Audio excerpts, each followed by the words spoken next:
Welcome to part 4. Hopefully this won't be so long. So yesterday I got the thermostat, and that was $37 because I got expedited shipping. It comes with 2 rings. One is a little bit bigger than the other. This one didn't really fit in there real good.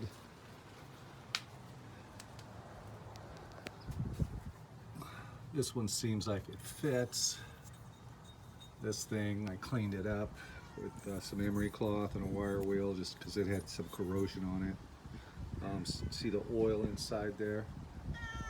What do you want?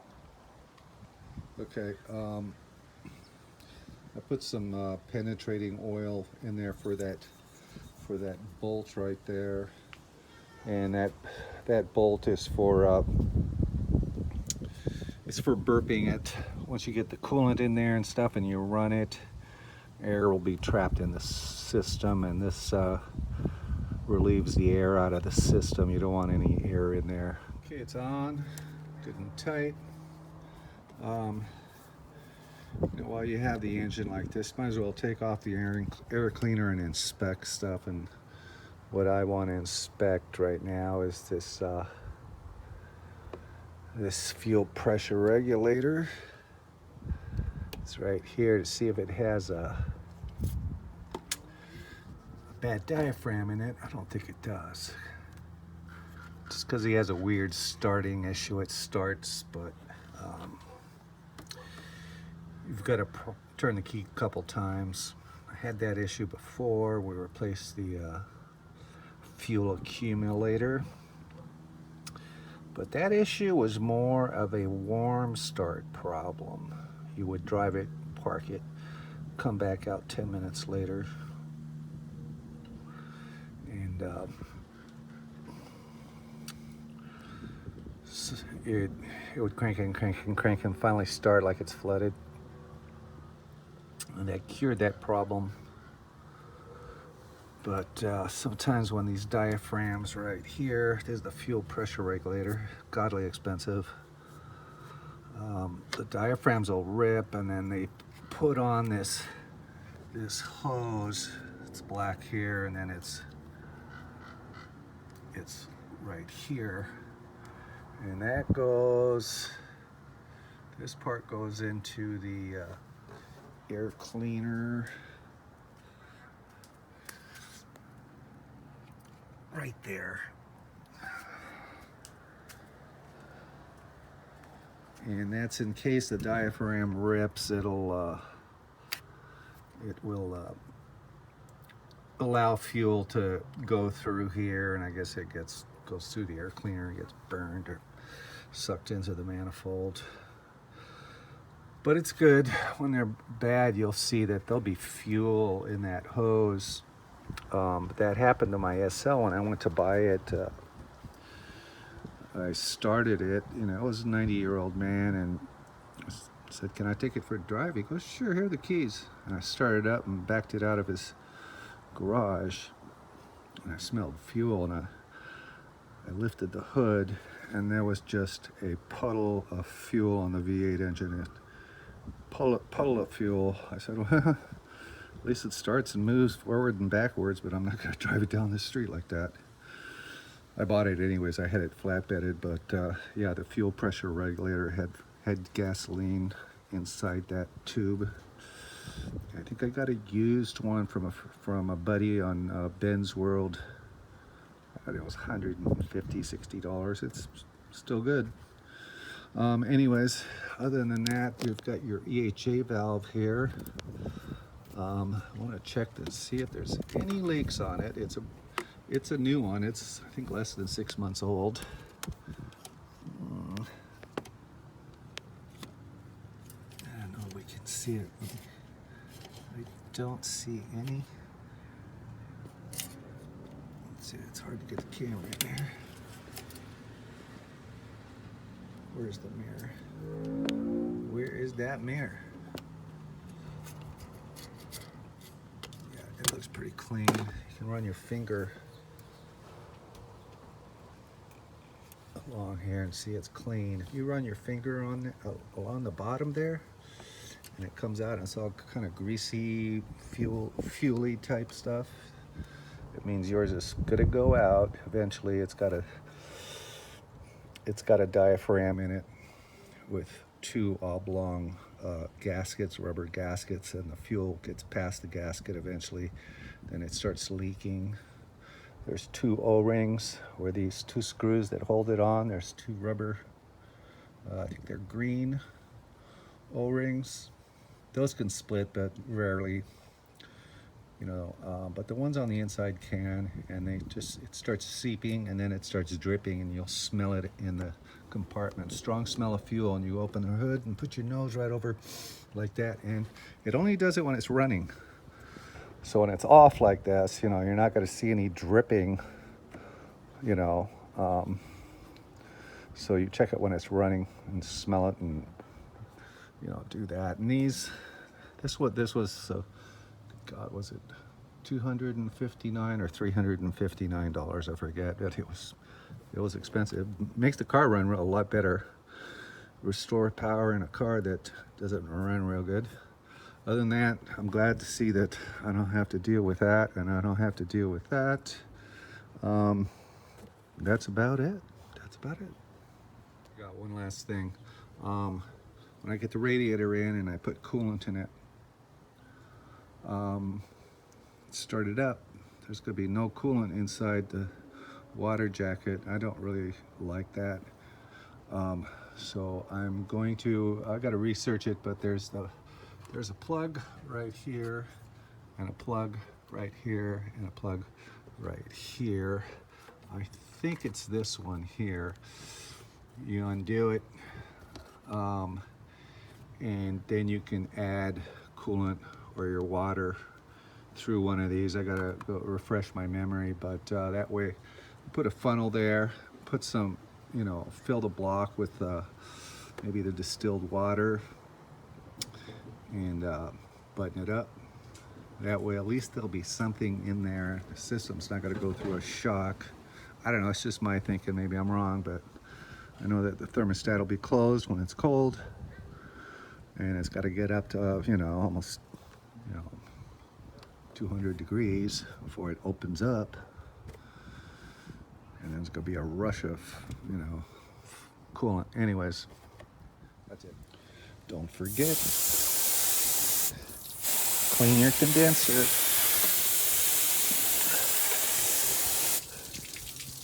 Clean all that crap out of there while you have access, because once the radiator's on there, you ain't getting to this thing. And it could be really dirty. This is the original one, so I've done it several times when I had the fans out.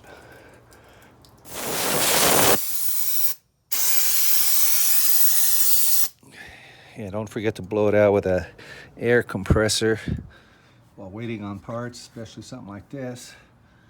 Put some penetrating oil, whatever you have, on the back of these Allens, because they're on super tight.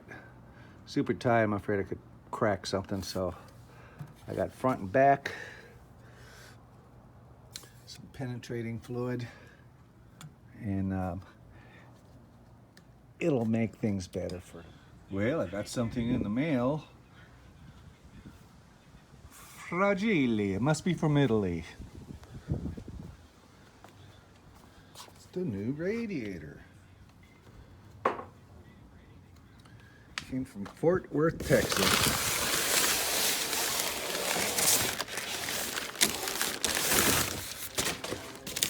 Merry Christmas. Oh, all the way down there. Can I reach it? Oh my God.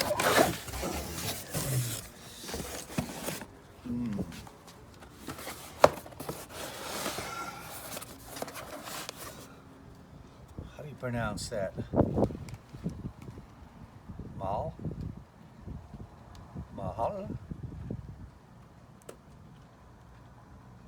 Aftermarket, Stuttgart, Germany. Okay.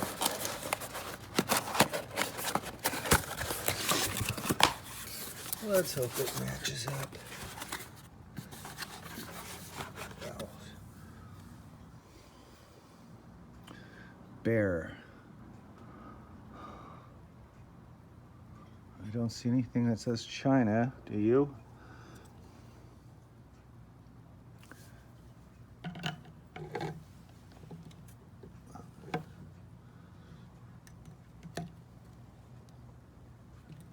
Yeah. It matches. Some of these fans, this one is a 9 blade. Some of them are 11. So pay attention to what you have in order. Okay, I'm gonna look at the radiator. There it is. Was a big hole in the box. That's going to look great. But it looks like it's okay. Yeah. Always inspect everything.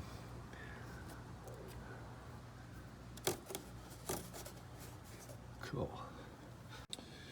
Old, new. There is a nut that was in here that just laid here, and that's for I think it's for that 10mm coolant line. So I put it back in here. I'll leave it there so I see it. Everything looks to line up okay, and it's got these things. Be real careful when you're working on your car. I leaned on this. I've broken a couple of those. These are just push in, real hard to get out unless you can get in here and whoops, there's close to the box. Yeah, just be careful of that. Just leaning on with your elbow on it can crack that thing, and then you gotta get a new one. They're not expensive, but getting the old one out is kind of tough. Okay, and I'll put it in. Okay, new radiator is going in. Put the bottom in first. The two things, they drop in, and then you've got 1, 2, 3, 4 of these holders for the top. And you can take a look and see if you're doing this job. This is for the people doing this job. You go in this direction right here, right? It can be kind of confusing. See that angle? Yeah, and I just I'd put them in, and I'd use needle nose pliers to bend this part kind of out and just get it over on all 4 of these. Just get it over there, and then with a little hammer just go boom like that, and I'll just drop in. Be careful not to pinch the hood latch. It runs all along, and it runs right down through here. Be careful not to mess that up or get it caught or something in there. Once you're done, close the hood. Try to open the hood, see if it opens. This one does. So, okay, got the fan clutch in. These could be pretty tight. I put that oil on it last night, so they came out. They were still tight, but to unloosen it, I used the magic electrical pipe on here to break it free. Put it back together. Make sure that you got the direction right, like this. Just leave it like, take the old one out, it'll just pop out, and just, you know, put it back the same way, right? And then I put some of this thread locker blue. It's removable. I'm gonna put that also on the main bolt that goes through there. Don't need this getting loose. Fan clutch in, tightened. See, it's got the same amount of resistance as the old one with a cold engine. Next up, gotta tighten that belt. Well, we got it all back together. Just started it out.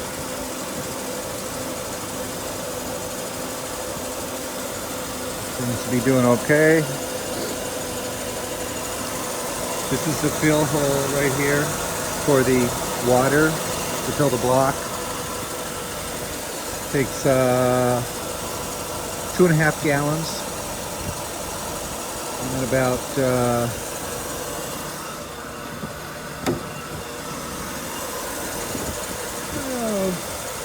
I'm at about 2. Let everything suck down here.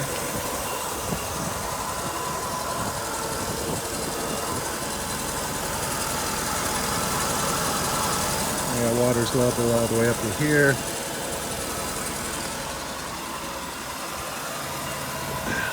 Nothing pouring out, thank God.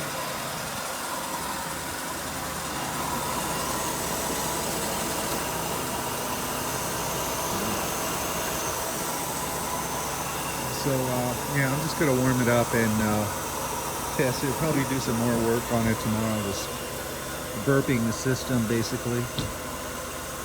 Okay. Yeah. So where is it?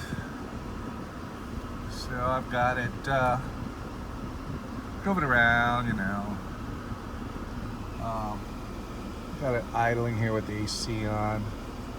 So we're a little over 90.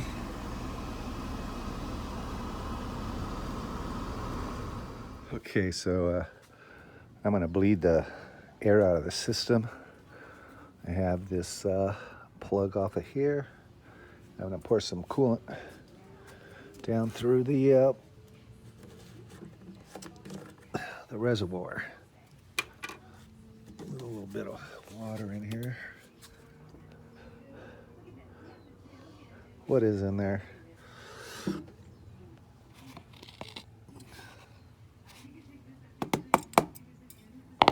Get out of there. Okay, now just pour it in until I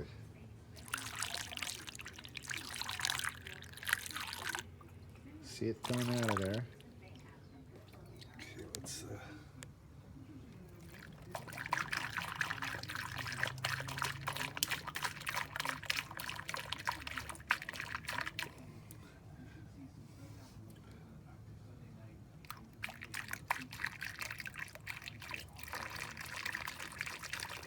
okay, there it goes. So there was air trapped in the line. Good, good, good, good, good. Yeah, because yesterday that thing was getting up to 110 degrees. And I had forgot to do the air in the line. So we'll see how it operates. Kind of weird though. You think the cooling fans should have come on high at 110 degrees, and they were cycling like every, I don't know, maybe every 30 seconds they would come on kind of a low speed and turn off. It should be going on full blast with the air conditioner on. So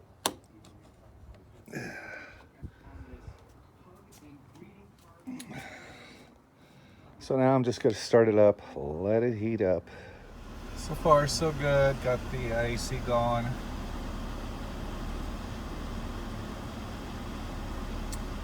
What I really need to do is just drive it around a little bit.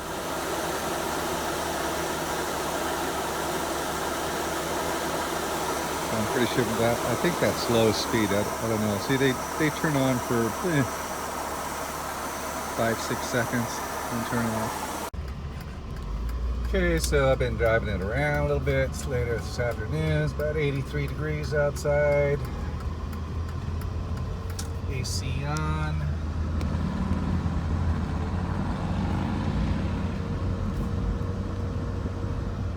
Just keeping a good temperature.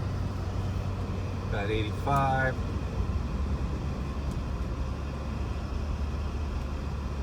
Now back to the driveway. Let it just sit there and idle. About 8 minutes, and that'll be the true test. So yesterday, I think yesterday, after doing the cooling system, my temp went up to was up there at about the 110 Celsius mark, 230 degrees, and that's not good. So what that problem was there was air in the system, and hopefully that got the air out. I see it creeping up to 90. Let's see what it's going to do for us. I kind of want to be done with this project, if you know what I mean.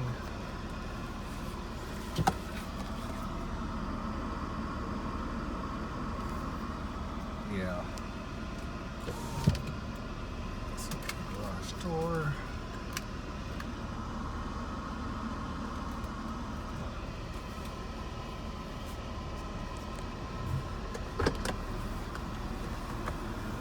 It's inching up to 90. I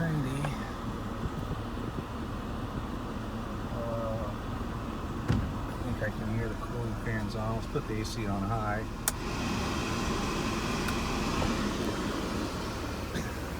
Hobble out of the car.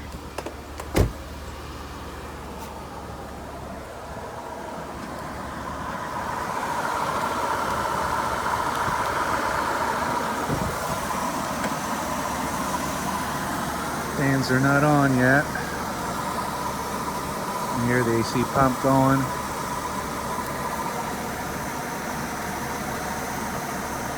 Come on, baby. There they go.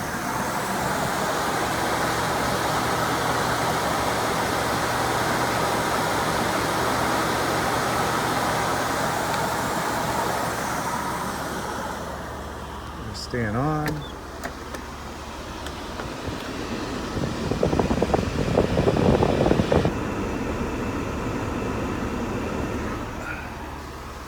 Keeping the temps below 90. Now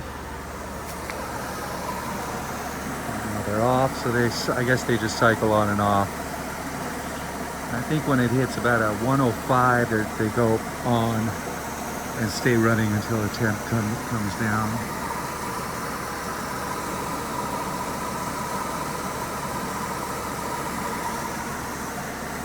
Just let it run for a little while.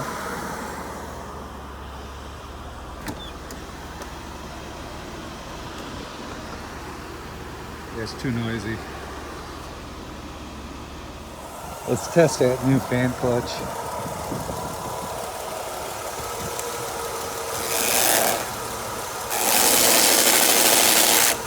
Yeah, that's what you want to see. You could stop that when it's idling like that, then you got yours is needing a replacement.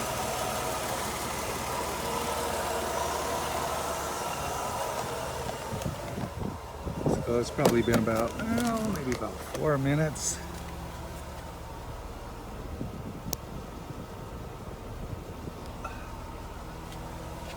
Close to 90. It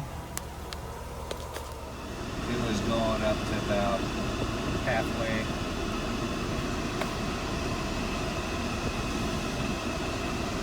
.83 Fahrenheit outside. AC's cold. Okay. I think it's pretty good. I drove it about 2 miles. Just floored it everywhere I went. Ready and now I'm going to wash and clean this interior out a little bit. Okay, hopefully that's it for part 4, but you never know. I'm going to shut it off and let it get all hot, and anything that's going to leak will leak right after the next 20 minutes. So we'll check that out. Alrighty. Okay, so I'm done with this scarf for today. Next up will be the transmission lines, maybe next month, and get some dye for the oil, so I can diagnose the oil leaks and fix those. Just washed it and vacuumed it out. So when my son gets a new car, we're gonna take this one, just keep it in the family. So I try to keep it clean, though he doesn't really care about clean cars. He does, but he's working so much he doesn't have time to clean anything. So I detailed the interior, took the seats, warm soapy water, sponge, and a soft brush. Get all the stuff off, towel it off, and you can put, I don't know, leather wax or whatever, but I don't like putting any of that stuff on here because of the perforated seats, all that stuff gets in there, and it just, you're just moving dirt around when you're doing that. Every once in a while you got to take a sip of water and really wash it, you know what I mean? It's looking pretty good. Wood's starting to crack. I've got that sticker on there because you know, when you stick the key in there and you turn it to the first notch, and there's that warning buzzer that goes, eh. This one was like a sick cow. It was so insane. So when I pulled the dash to do the air conditioning vacuum pods, that module is right behind the cluster here. If I find another one, I'll replace it. I just put that on there, but don't forget to turn your lights off because it warns you if you leave your lights on. So don't do that. Just get another one. But yeah, hey, it's pretty clean. It's coming along. Project 124. You know, still needs some work. I've got the side things here that have come loose on both sides. The headliner is starting to sag like they all do. Sunroof still works. This headliner is a huge job. You have to take this huge fiberboard panel out of here through a doorway, through the passenger door, I think, or maybe the rear, and then sand all the stuff off and spray the glue on and get some new fabric.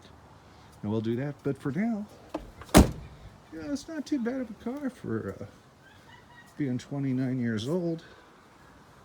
I've seen some pretty ugly ones that are due, so it's good. We're good to go. So this is John. This is the end of part 4. Have a great time.